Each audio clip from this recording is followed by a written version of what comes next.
Fernando Lopes Graça nasceu em Tomar a 17 de dezembro de 1906. Aí passou a sua infância e adolescência.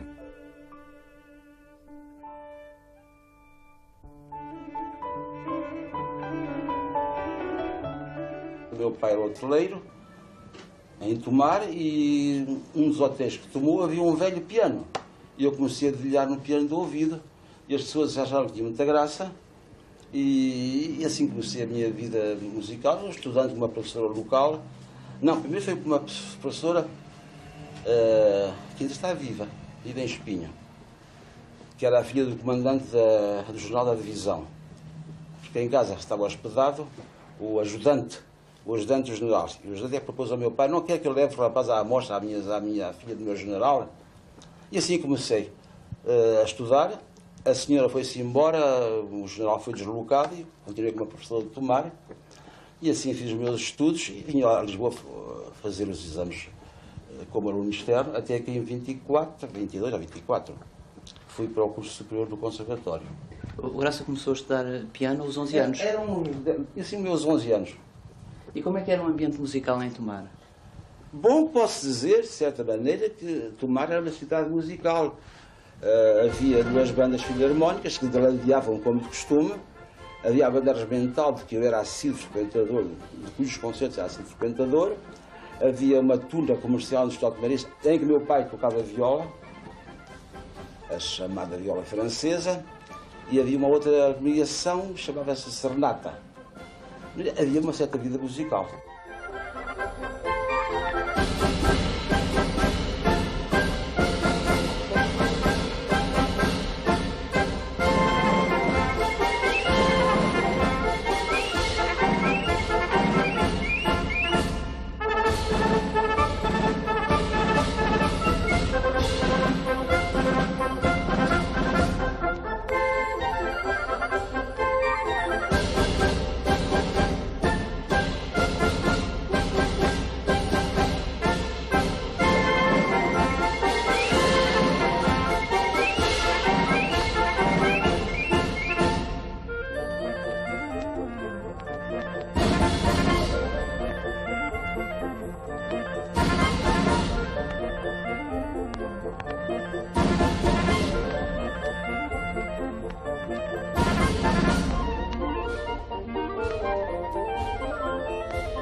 Muitas vezes ia com o meu pai, eu ia sozinho, rapaz, aos concertos da banda regimental, Infantaria 15, e comecei a ouvir uma coisa diferente do resto, que me fascinou. Esse foi o meu primeiro contato com Beethoven.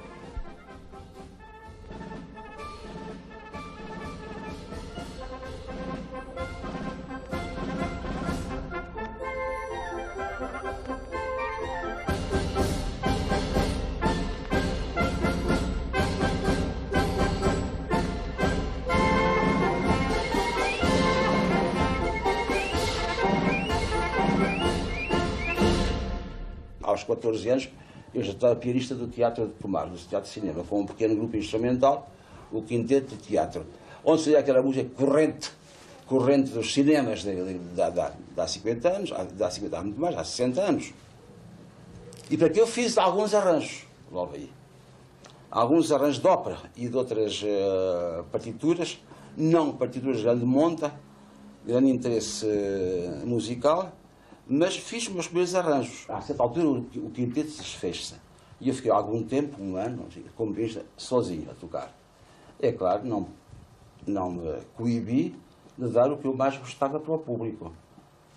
Os compositores, fim do século passado, princípios de russos, muito, que eu fazia parte dos meus estudos, Debussy, o Debussy mais fácil, naturalmente, e outros, Ravel, creio. E o conhecimento dessas obras chegou-lhe através da sua professora? Ou... Sim, com certeza. A minha professora era uma pessoa, de certo modo, esclarecida. Nada reacionária musical. E tinha a sua adoração de Beethoven, que me transmitiu um pouco. De Bach. Tínhamos que estudar Bach.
Em Tomar também se fazia música de câmara nessa altura? Sim, havia uns rapazes, limas, ainda existem, 2 pelo menos lá,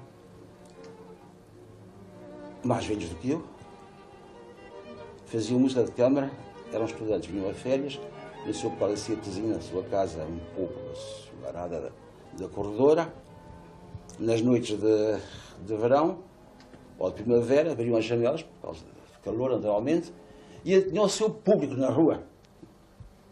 Eu, durante 7 anos, fiz parte desse público da rua, a ouvir as sessões de música de câmara, trios, quartetos, com piano ou sem piano. A pianista, era a minha professora, tinha sido professor também de um destes rapazes livres, pianista, depois mais tarde fui Arlindo Vieira da Mota, como eu também fui Arlindo Vieira da Mota.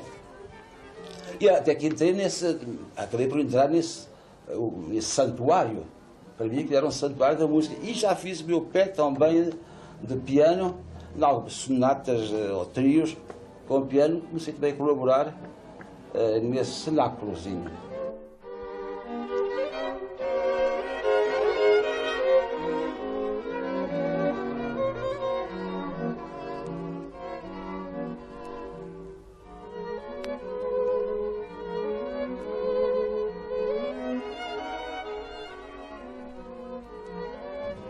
O Graça veio para Lisboa ainda com os seus 16 anos. 16.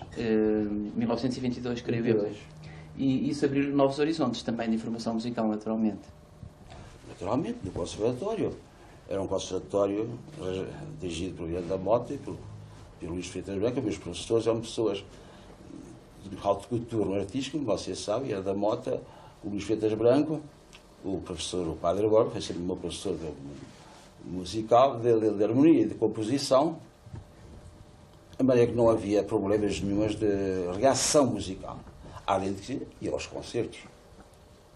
E lembro muito bem a minha audição do Prélude à Pyramide d'Anfone para a orquestra do São Luís, dirigida pelo Pedro Branco, foi para mim também uma descoberta. Aliás, Debussy está muito presente nessa altura, nessa fase das suas experiências musicais. Eu lembro-me de ter falado até de uma audição radiofónica, mas creio que isso terá sido em Tomar. Ah, pois é verdade. É verdade, foi nos princípios da rádio. No café de Tomar, Café Paris, que era frequentado pela nossa rapaziada toda, para jogar o melhor para beber o seu café. O Dono, o Sr. Mota tinha uma pequena rádio, devia ser das únicas quase que havia em Tomar. Era a rádio pública. E eu chegava lá para o cantinho, para o escritório, assim, Mota, onde é que se ouve? Porque não havia a rádio portuguesa ainda. Ouvia-se muito a rádio francesa, a Lausanne, Paris. E eu comecei a ouvir uma coisa e fiquei, mas o que será isto? Mais tarde, um pouco mais tarde. Era justamente a famosa interpretação de La Mer, de Debussy, com o Toscanini.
A sua carreira musical e artística começa, sobretudo, como pianista, desenvolve-se como pianista, frequenta a aula de virtuosidade de Viana da Mota no Conservatório, mas depois parece orientar-se sobretudo no sentido da composição.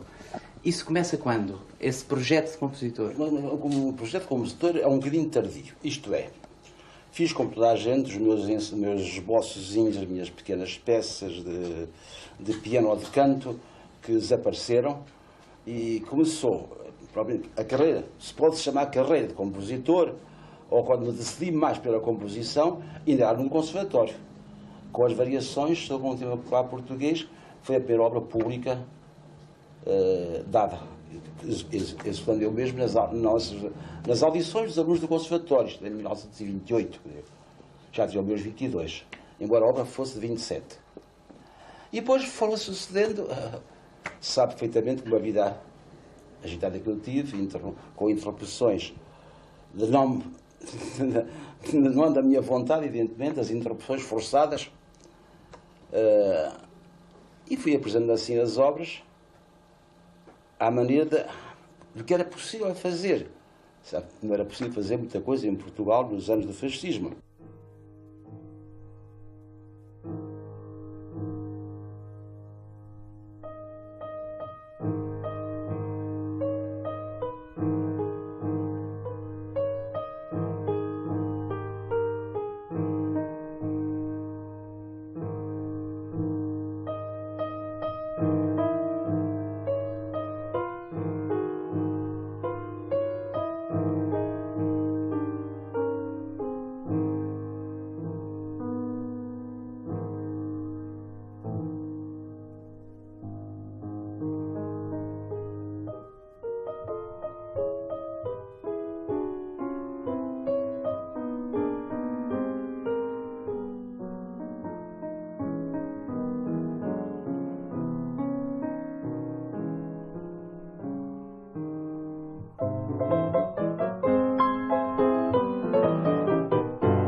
Quando compôs esta sua primeira obra, Lopes Graça tinha 20 anos. Também então começavam em Portugal os anos de fascismo. Seriam quase 50, enfrentados numa resistência cotidiana.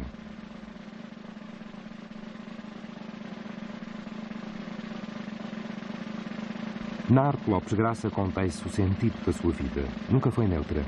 Nela se revela tanto o homem individual com as suas interrogações e os seus anseios íntimos, como o homem portador de uma consciência coletiva ou de classe, profundamente ligado às massas laboriosas da cidade e do campo. Intelectual dos de maior estatura do século XX português, Lopes Graça tem sido dos raros para quem esta ligação é verdadeiramente orgânica. Compreende-se melhor esta ideia quando nos reportamos à época em que iniciou a sua atividade de compositor. Época em que começava a ganhar volume um debate ideológico que marcaria presença importante na música europeia, pelo menos até à década de 50.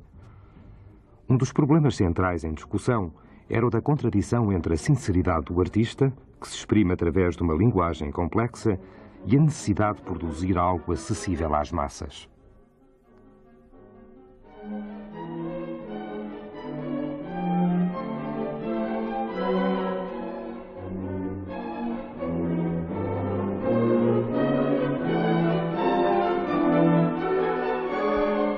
Compositores da geração anterior, como por exemplo Prokofiev na União Soviética, ou entre nós Luís de Freitas Branco, reelaboravam a sua linguagem em função do destino democrático que pretendiam imprimir à sua arte. Lopes Graça não chegou propriamente a debater-se com a questão, nem por isso mesmo procurou responder-lhe no quadro de uma determinada doutrinação estética, e nisto se distingue também dos companheiros de jornada da sua geração, que na literatura e nas artes plásticas convergiam no movimento neorrealista.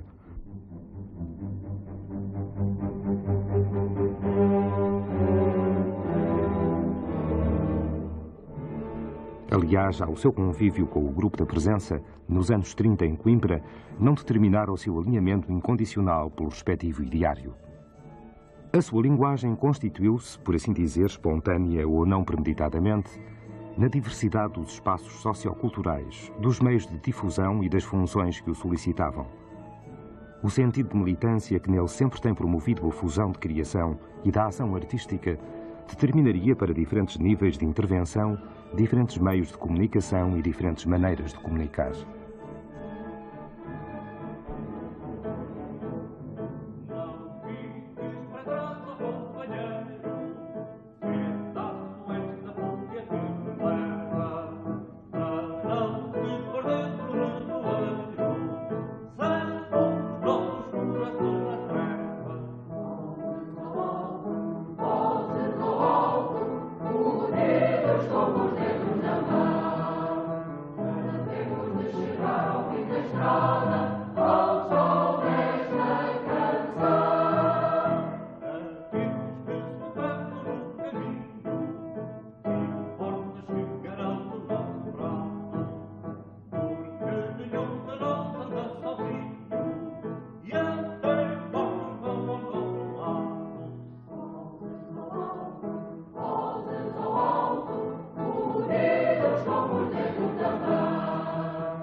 Canções como esta circularam na clandestinidade até ao 25 de Abril. Só nessa altura, com o fim da censura e da repressão a que o regime submetera os meios de informação, puderam expandir-se massivamente pelo país através da rádio e da TV.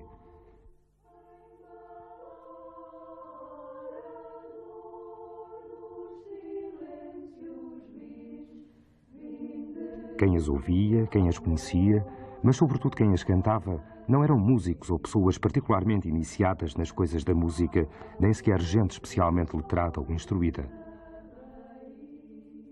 Cantavam-nas homens e mulheres de diversas classes e graus de ilustração, unidos num mesmo projeto cívico.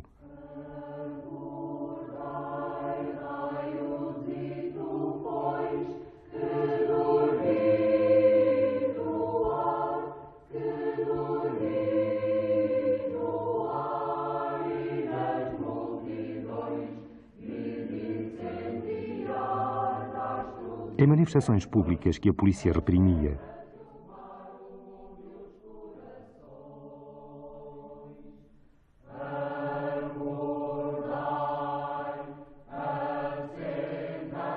em reuniões de confraternização política, nas prisões de Peniche, do Aljube ou de Caxias, estas eram canções militantes, ao serviço da unidade democrática e antifascista.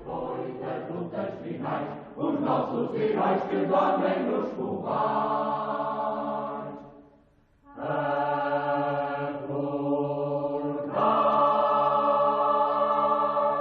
Uma coisa que me atormentava há anos, a ideia, não haver um cancioneiro popular revolucionário, empreguemos a palavra, não é? Ou de contestação da situação.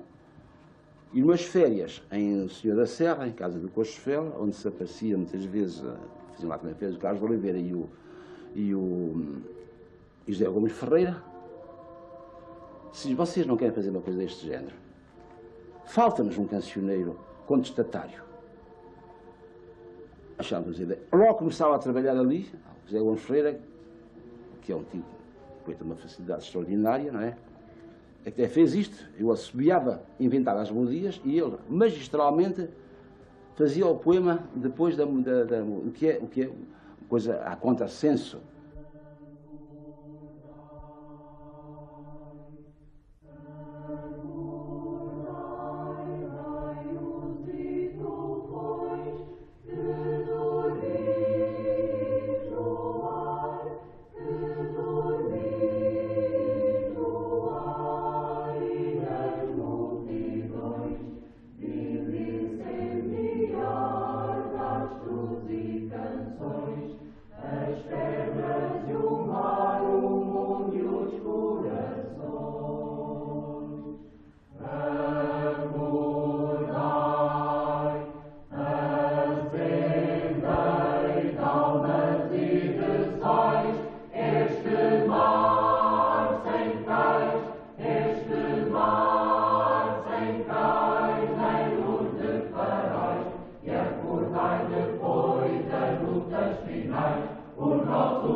Ficou a ser chamada a PIDE por causa dessas canções, creio.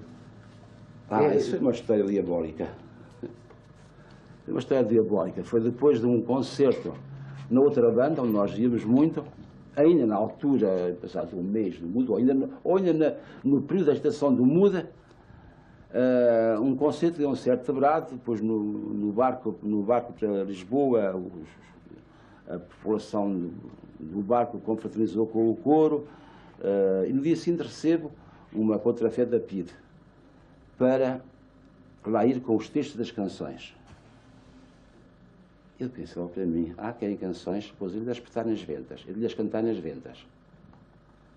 Não havia textos nenhuns, disse, não, eu não posso dispor dos textos que não são meus. O senhor, peçam-nos aos poetas. Mas porquê é que não tem nada que eu sou músico, faço o que me apetece. E a pessoa fez estas canções, mas uma que falava em chaminés, não é capaz de dizer a letra.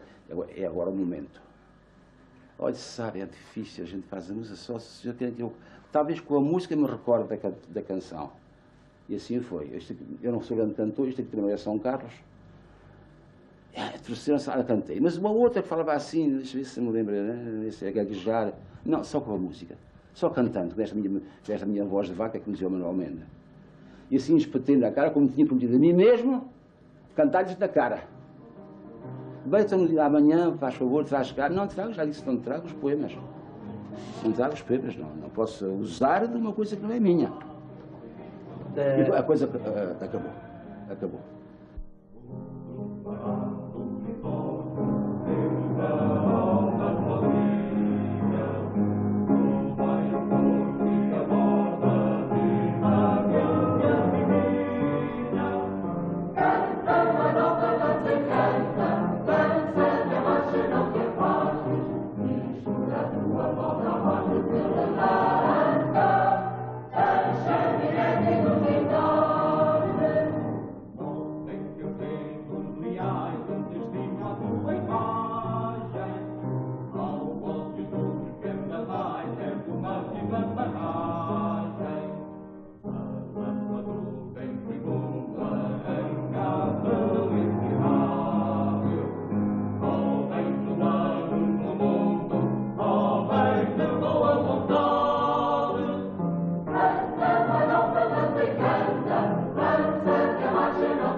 Quando foram proibidas as canções, chamadas hoje heroicas, nós não queríamos acabar aquela convivência. Eu achei que havia maneira de intervir ainda com o nosso folclore.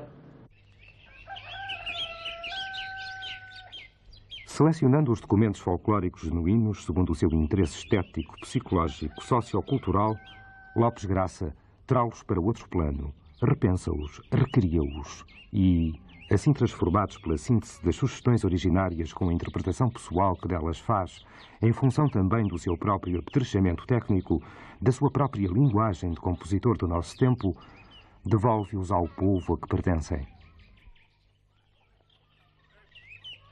Eis, pois, outro momento de coerência e eficácia entre linguagem, meios de difusão e destino social.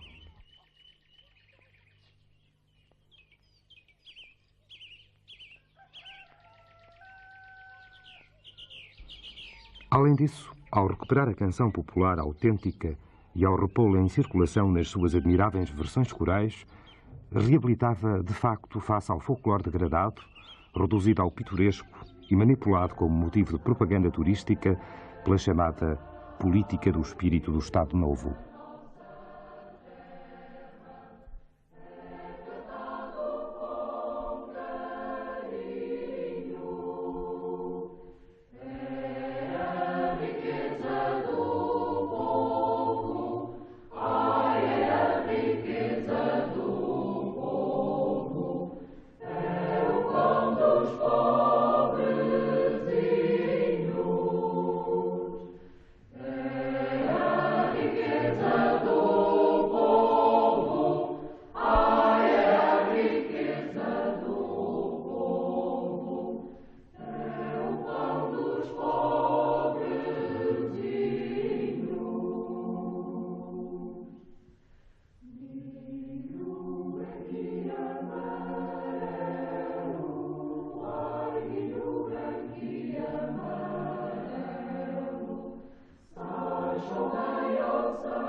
As versões de canções populares de Lopes Graça supõem um tratamento em profundidade dos significados humanos de que são portadores os documentos etnográficos em que se baseiam.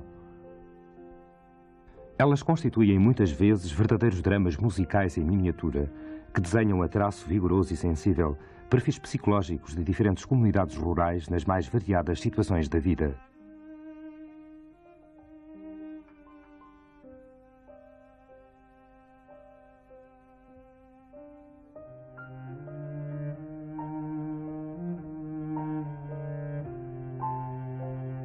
As melodias populares não são assim consideradas em abstrato, como acontece infelizmente ainda com muita frequência nos arranjos orfeónicos em que elas não passam de meros pretextos para exercícios vazios e de mau gosto.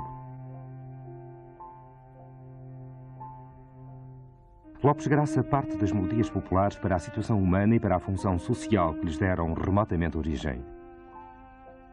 Reencontra as vivências, a vida vivida que está por detrás delas, e o seu trabalho de compositor consiste nisto mesmo. Consiste em revelar-nos musicalmente o todo. Como nesta canção de embalar no dialeto raiano de Rio de Honor.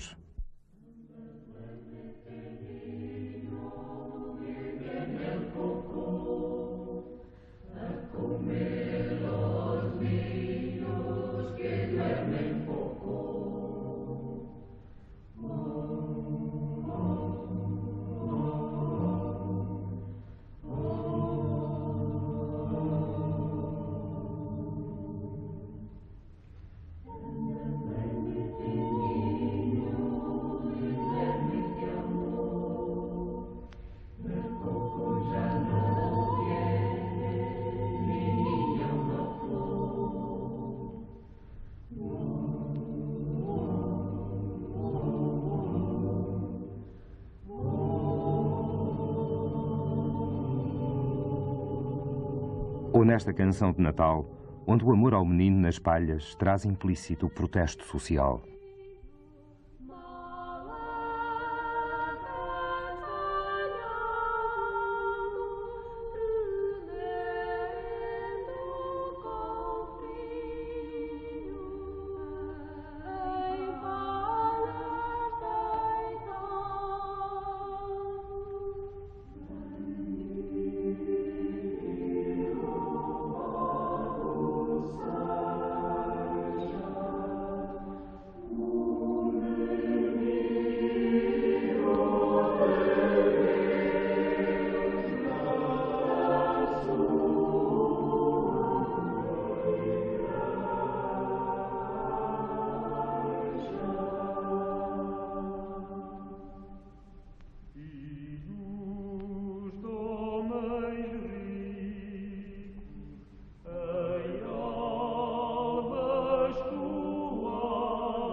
O aspecto militante das canções heroicas, bem como a missão pedagógica ou cultural ligada às versões de canções populares portuguesas, são tão só, porém, componentes subsidiárias da forte compleição artística de Lopes Graça, ajudando-nos a compreendê-la quando nos colocamos no plano de uma terceira dimensão, central, do compositor, a música de concerto.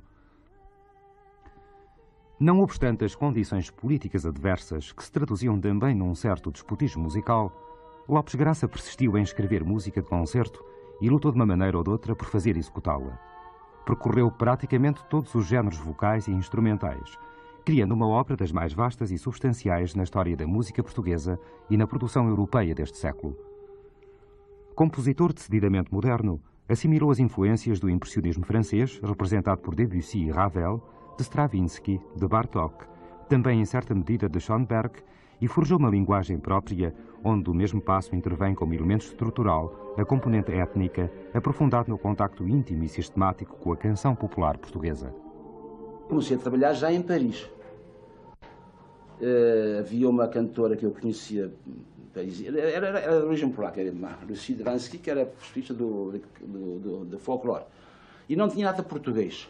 Se você não me arranja qualquer, não tenho português, e foi na altura em que saiu o livro, o precioso livro do Roland Gallop, que mandaram para Paris, e aproveitei então, foi aí que eu comecei a fazer já algumas harmonizações de canções populares que lhe passei. E de então para cá, tenho sempre feito esse trabalho de harmonizações ou arranjos ou aproveitamentos da canção portuguesa. Nessa sua decisão, nessa sua opção, não teve influência o contacto com Bartók e a música de Bartók? Eu suponho que foi também em Paris? Naturalmente. Não, eu conheci o Bartók já antes, não é? Sabia que era um grande apaixonado, um grande prospector da música do seu país, da Hungria. Naturalmente, para mim foi sempre um modelo ideal, o Béla Bartók, em todos os seus aspectos, da sua personalidade, como compositor, como investigador, foi o meu mestre, digamos, embora mestre no sentido não direto, evidentemente, o meu grande exemplo.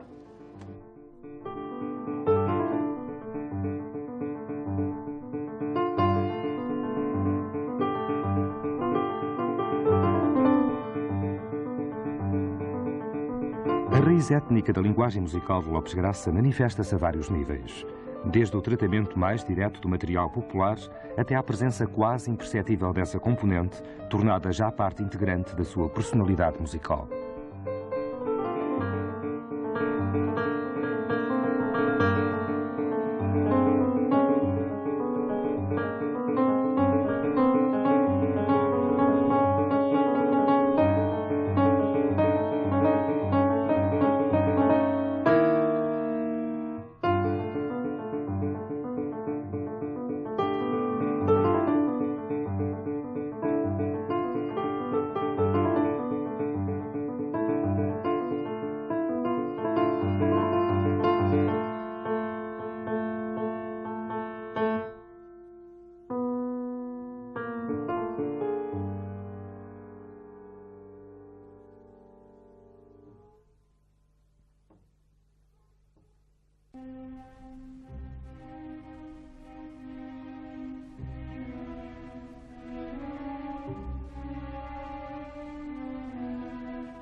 Folclorismo imaginário, isto é, ideias de recorte popular que, no entanto, são da inteira invenção do compositor, surgem também com frequência.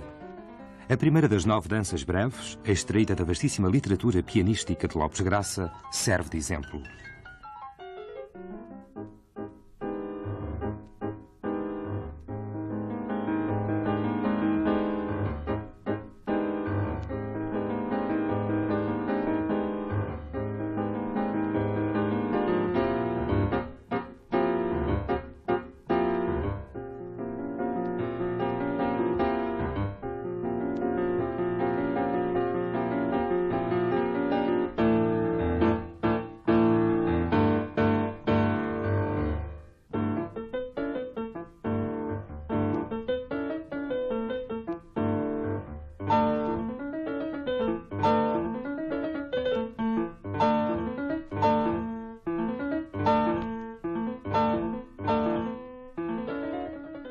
Outra constante é o iberismo de que se reveste amiudadamente a componente étnica, acentuando o fundo comum que aproxima as diferentes culturas musicais da península.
Tal como Bartók, também Lopes Graça não recusa os estímulos musicais que possa receber de outras etnias.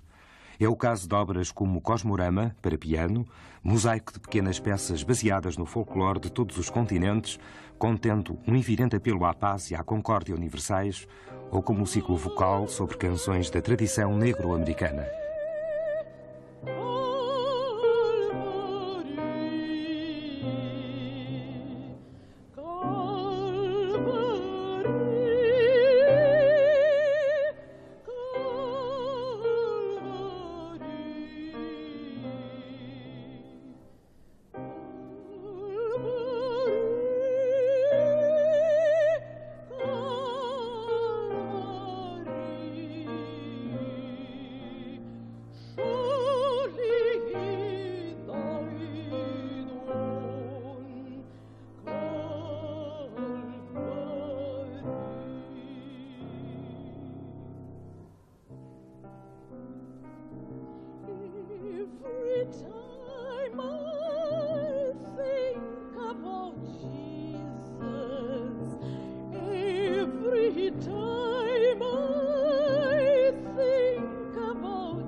No plano da música de concerto, Lopes Graça lança um desafio ao público. Às camadas mais cultas, propõe com uma sinceridade modular, sem concessões de nenhuma ordem, o seu pensamento, as suas emoções, a sua vontade de ação, num sentido libertador do homem e da sociedade. Nem se trata de épater le bourgeois, nem de agradar a tal ou tal corrente de doutrinação estética. A originalidade do seu projeto de compositor veio colocar e equacionar, também aí no pequeno meio das salas de concertos portuguesas, opções fundamentais. Entre seriedade e demagogia, entre nacionalismo musical de raiz e nacionalismo retórico, entre critérios de exigência cultural e soluções acomodatícias, entre novidade e rotina.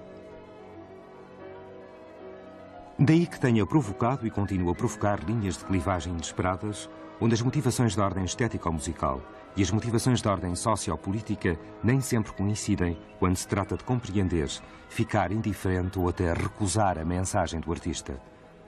O regime fascista, esse, não tinha dúvidas quanto à perigosidade musical de Lopes Graça. Estive em Paris, depois de ter estado em Aljub, depois de ter estado em Caxias e em vários outros sítios, muito cómodos, e exilei-me para Paris.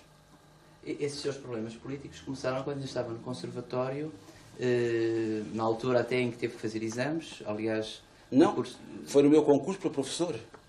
Eu fui preso, estava a fazer concurso para professor. Claro que disse, não, eu não vou, estou no ato público, o Júlio disse, não, senhor Fernando só vai daqui, os senhores só levam...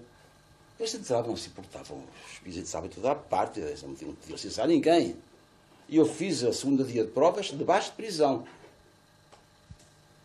E então depois já me levaram para onde quiseram. O concurso em que, aliás, foi aprovado... Foi aprovado, e não tomei posse porque o ministro não assinou o decreto de nomeação. Não me lembro que ministro era. Um dos muitos ministros da tirania fascista.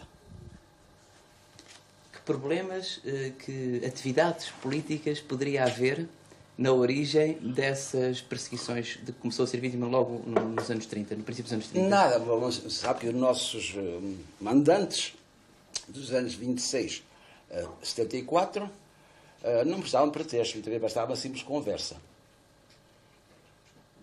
Eu posso dizer, por exemplo, Coimbra. Fui preso em Coimbra nas vésperas da Guerra Civil. Porquê? Porque recebia 4 ou 5 pessoas em casa. Achava isso uma conspiração. Verdade que havia um bocado de política nisso, mas não havia manifestações concretas de atividade política.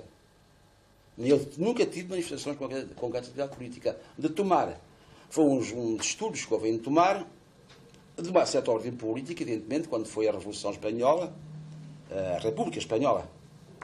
Fizeram-se umas manifestações de que eu fiz parte. Aliás, tinha um jornal antissituacionista, que eu era diretor, já em 1928. Tinha a minha posição tomada como adversário da situação política vigente, ou para melhor dizer tudo, hoje se diz, o fascismo. Tudo isso contribuiu para a prisão. Para as prisões, 2 prisões, e um desterro em Alpiarça, por nada. Não havia, a gente sabe que prendiam, pensava dizer viva a República, a pessoa ser presa. Essa atividade jornalística começou em 1928 no Jornal da Ação. O jornalismo seduzia-o como atividade? Eu fiz sempre um pouco de jornalismo, como sabe, fui crítico musical, fui crítico de teatro, e além de em revistas e jornais, seduziu-me sempre a atividade jornalista. Hoje não me seduz nada, absolutamente nada. Foi uma experiência que não dou por mal empregada, que nem me arrependo. Parte da minha obra literária publicada é de índole jornalística. Há uma experiência cénica sua importante em Paris em 1938, com o bailado A Febre do Tempo. Olha, é verdade, tínhamos esquecido disso. Isso é uma história muito curiosa, que eu permito deslindá-la um pouco. Formou-se naquele magma que era Paris, no Front Populaire, de gente de várias nacionalidades, formou-se uma companhia, chamou-se Companhia de Valeurs Internationaux. Eu tinha chegado a Paris há pouco tempo, e através da Vieira da Silva, justamente, e dos amigos que lá estavam em Paris, conheci um rapaz, que ainda está vivo, felizmente, um arquiteto, tinha sido aluno do Stanislavski.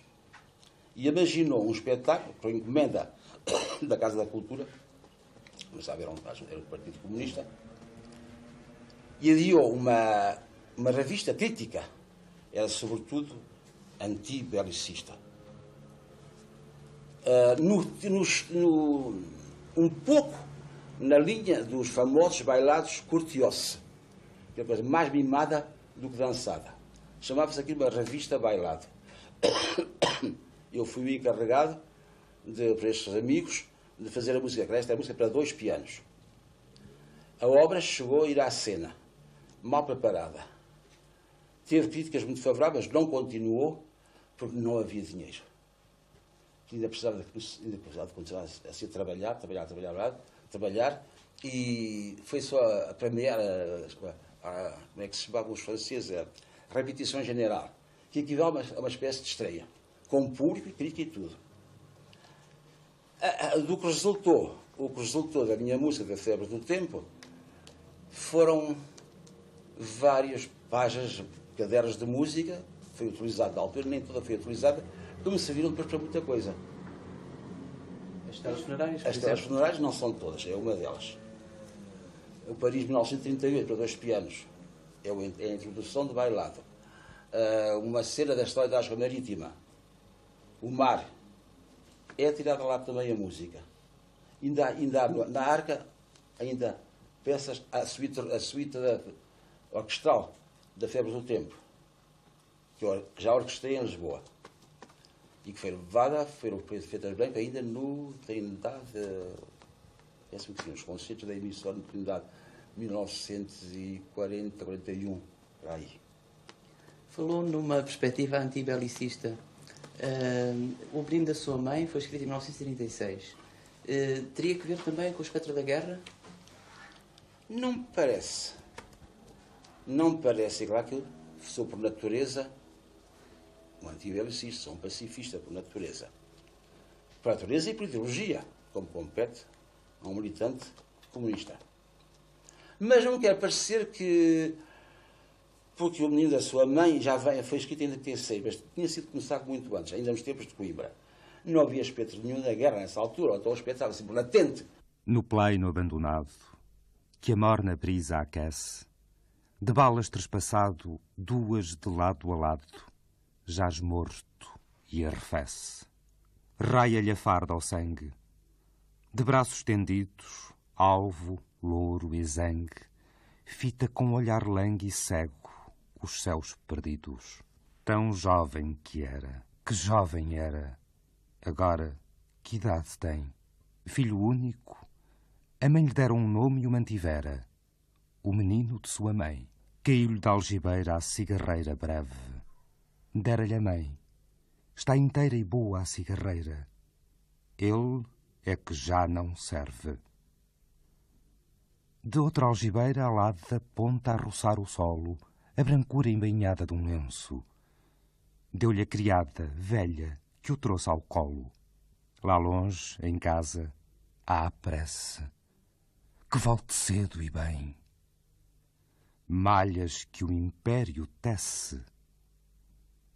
Jaz morto e apodrece o menino de sua mãe. Pouco antes do 25 de abril, por causa da guerra colonial, o governo faz interditar a difusão radiofónica desta canção, que constitui um exemplo da forma como Lopes Graça trata em profundidade os textos sobre que trabalha num género musical, a canção de concerto, em que é, sem dúvida, um dos maiores e mais fecundos mestres do nosso tempo.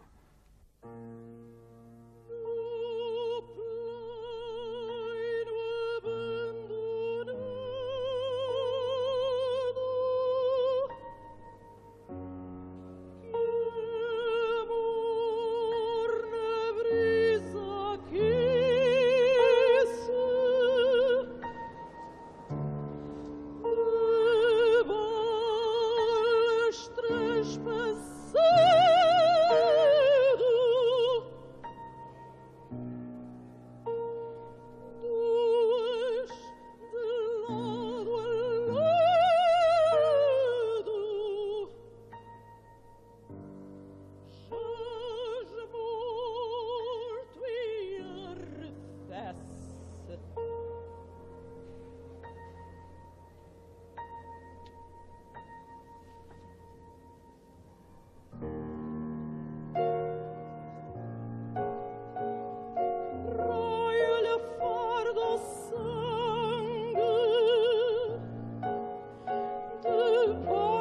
estendidos, alvo, louro e sangue, fita o olhar langue e cego os céus perdidos.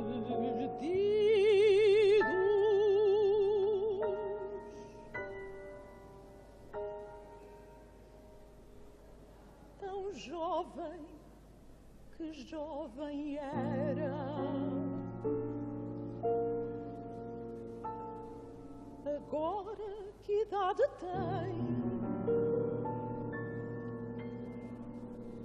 Filho único, a mãe lhe dera um nome e o mantivera. O menino da sua mãe.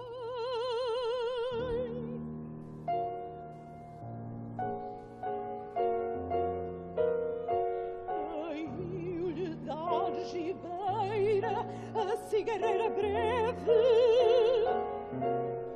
dera-lhe a mãe. Está inteira e boa a cigarreira, ele que já não serve.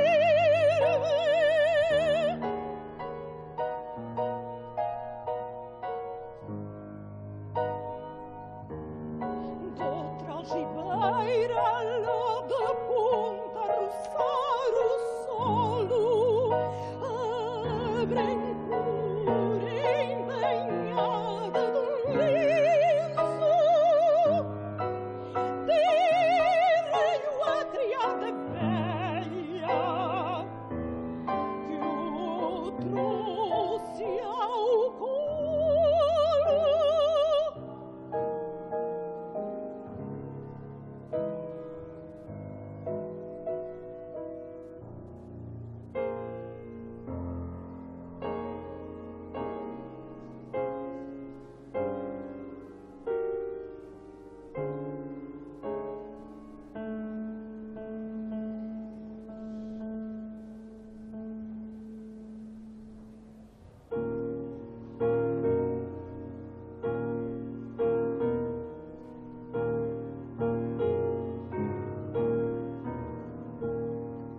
A luz em casa aparece,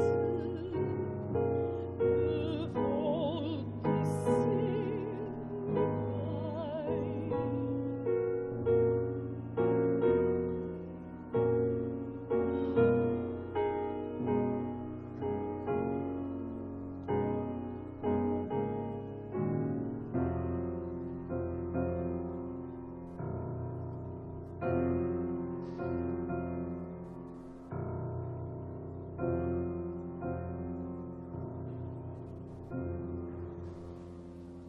Malhas que o império tece,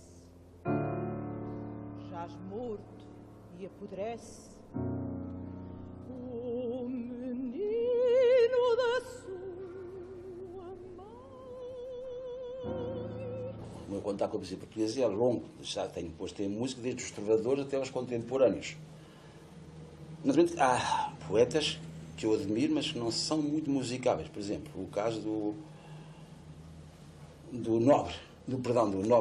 Cesário Verde, que é uma das minhas adorações. Impossível, tentei musicar Cesário Verde.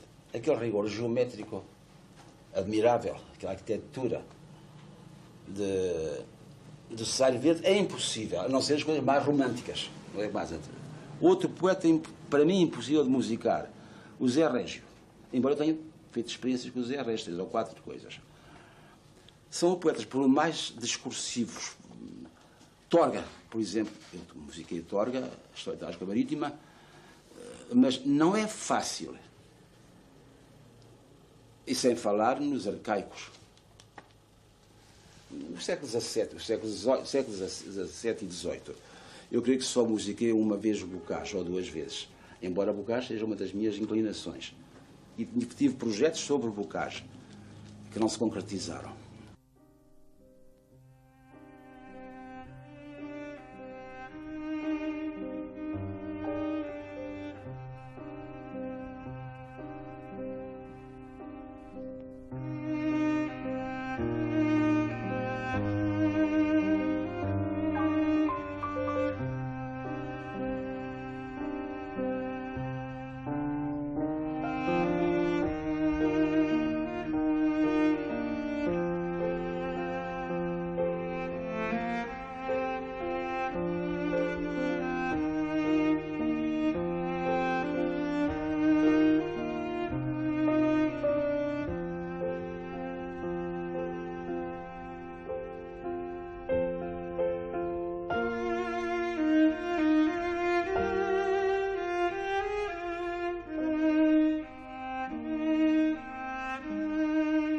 Com esta peça sobre versos de António Nobre, Graça volta ao mar. Volto ao mar, eu não sou muito amante do mar. De resto, não posso tomar banhos de mar, há muitos anos. Foi circunstancial.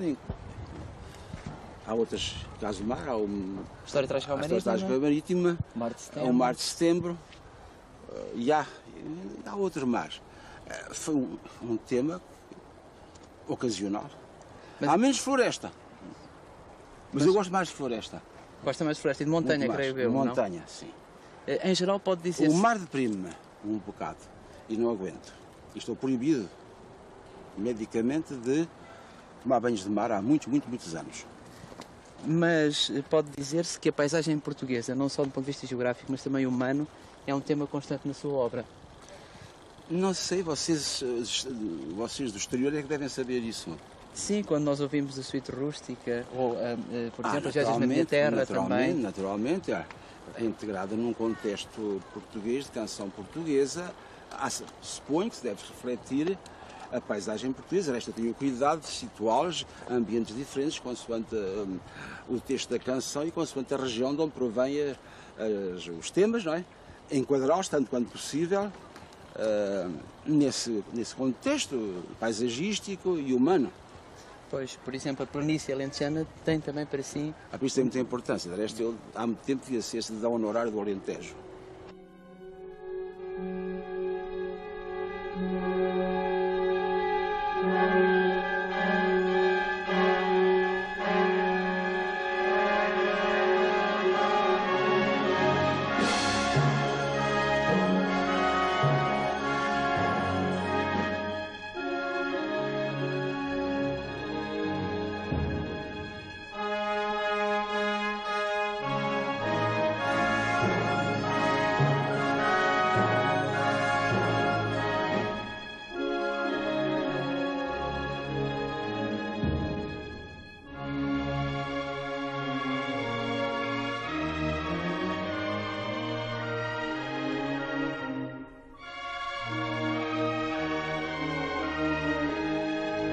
Uma questão que eu queria pôr, já falámos de interinfluências, literatura, poesia, teatro e as artes plásticas. O que é que significaram para si? Há repercussões na sua obra? Não sei se há repercussões na minha obra. Eu sei que sou apaixonado das artes plásticas, até sou pintor das horas vagas. Fiz 2 quadros da minha vida. Mas sonho, a melhor pintura, para mim é aquele sonho. Sonha com pintura? Sonho com pintura. E que mais sonhos? E com música também. De claro que acordo, já não me lembro nada, mas lembro, e paisagem. As melhores paisagens que eu jamais vi foi em sonho. As melhores arquiteturas foi em sonho. Isso não se traduziu nada na minha arte. Ou talvez tenha traduzido, não sei, se é o crítica e é que tem que dizer isso. Mas fiz, já tentei a pintura em circunstâncias um pouco estranhas. Foi um intelectual brasileiro que veio aqui há uns anos a Portugal e queria contactar os intelectuais. Do ponto de vista, os intelectuais também pintavam. Eu disse, nunca pintei na minha vida, mas vai pintar para nós, para uma exposição qualquer lá no Brasil. Depois vou tentar. Pedi à Cecília Pinto umas tintas, um pano, tal. Fiz uma pintura que lá está no Brasil. Bom, há também o seu contacto com a Vieira da Silva, claro. Foi Naturalmente. bastante íntimo. Naturalmente que eu seguia com olhos fascinados o trabalho intenso, uma vida de trabalho de dia à noite, naquela pintura quase microscópica, que eu ficava fascinado com o poder de trabalho daquela mulher, daquela grande mulher.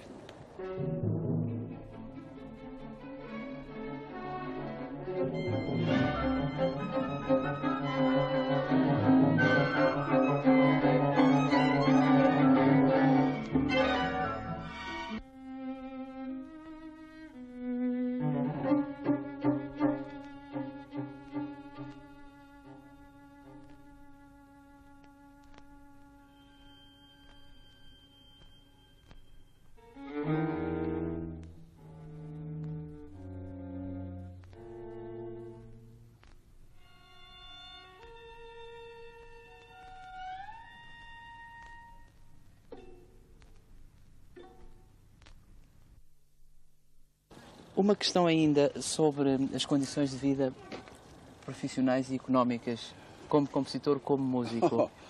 Isso não é uma larga história. Nunca foram brilhantes, já se sabe. Profissionalmente, eu só posso dizer que vivo depois da Revolução.